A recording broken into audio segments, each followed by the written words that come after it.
Merhaba, bugünkü anlatımıza hoş geldiniz. Şimdi tarihin en derinlikli inanç ve fedakarlık hikayelerinden birine, üç büyük dini de derinden etkilemiş o kadim sınava yakından bakacağız. Şöyle bir düşünelim. Bu soru, binlerce yıldır yankılanan ve inancın sınırlarını zorlayan bir meselenin tam da kalbinde duruyor. Aslında hikaye doğrudan bir sınavla başlamıyor. Her şey, yaşlanmış olan İbrahim'in salih bir evlat için ettiği o içten, o yürekten duayla başlıyor. Ve duası kabul oluyor. Kendisine Halim yani yumuşak huylu, sabırlı bir oğul veriliyor.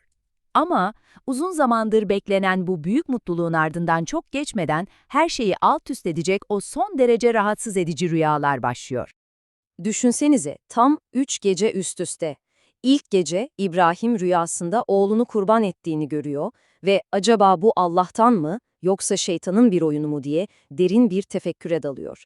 İkinci gece aynı rüya tekrarlanınca artık anlıyor, biliyor ki bu ilahi bir emir. Üçüncü gece ise rüya son kez belirince zihninde hiçbir şüphe kalmıyor. Kurban günü gelip çatmıştır. Artık emrin kesinliğinden emin olan İbrahim, şimdi belki de hayattaki en zor göreviyle yüzleşmek zorunda. Bunu oğluna söylemek. Ve işte o inanılmaz an. Oğlunun verdiği cevap gerçekten de şaşırtıcı. Hiç tereddüt etmeden tam bir teslimiyetle "Babacığım, emrolunduğun şeyi yap." diyor. Bu cevapla birlikte bu kişisel sınav artık ortak bir inanç eylemine dönüşüyor. Ama sınavları henüz bitmiş değil. Rivayet o ki, kurban yerine doğru giderken şeytan peşlerini bırakmıyor. Önce İbrahim'in aklını çelmeye çalışıyor ama İbrahim onu reddediyor. Sonra oğluna gidip babasının niyetini sorgulatıyor ama oğlu Allah'ın emrine güvendiğini söylüyor. En son anne Hacer'e yöneliyor. O da eğer bu Allah'ın isteği ise olmalıdır diyerek şeytanı geri püskürtüyor. Ailece sarsılmaz bir kararlılık içindeler. Peki bu büyük fedakarlığa katlanan oğul kimdi? İşte Kur'an'da kurban edilecek oğlun ismi açıkça belirtilmiyor. Bu durumda bizi tarihin en büyük teolojik tartışmalarından birinin tam ortasına getiriyor.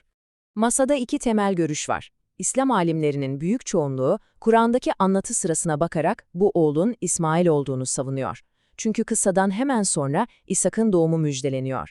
Diğer yandaysa Yahudi-Hristiyan geleneği ve onlardan etkilenen bazı İslam yorumcuları Tevrat'ta kurban edilecek oğlun adının açıkça İshak olarak geçmesini delil gösteriyor. Yani ortada oldukça köklü bir tartışma söz konusu. Fakat bir an için duralım. Belki de asıl sormamız gereken soru kim değil, neden sorusudur. Yani Tanrı neden böyle dehşet verici, akıl almaz bir emir versin ki? Bunun nihai amacı ne olabilirdi? Bu sorunun cevabını bulmak için o dönemin şartlarına bakmamız lazım. Bakın, İbrahim'in yaşadığı çağda insan kurban etmek öyle inanılmaz, duyulmamış bir şey değildi. Birçok antik kültürde tanrıları yatıştırmak için bu yapılıyordu. Dolayısıyla alimler bu olayın birden fazla amacı olabileceğini düşünüyor. Evet, bu bir inanç testiydi. İbrahim'in sadakatinin nihai sınavı. Ama belki de çok daha derin bir anlamı vardı. O dönemin barbarca bir adeti olan insan kurban etme geleneğini kökünden bitirmek için ilahi bir müdahaleydi. Yani Tanrı adeta durun, ben böyle bir kurban istemiyorum diyordu. Bir diğer önemli yorum da bunun sembolik olduğu, en sevdiğimiz şeyden yani dünyevi bağlarımızdan ve egomuzdan vazgeçebilme sınavı olduğu yönündü. Ve tam o son anda bıçak oğlunun boynuna dayandığında bıçak kesmiyor, mucizevi bir şekilde.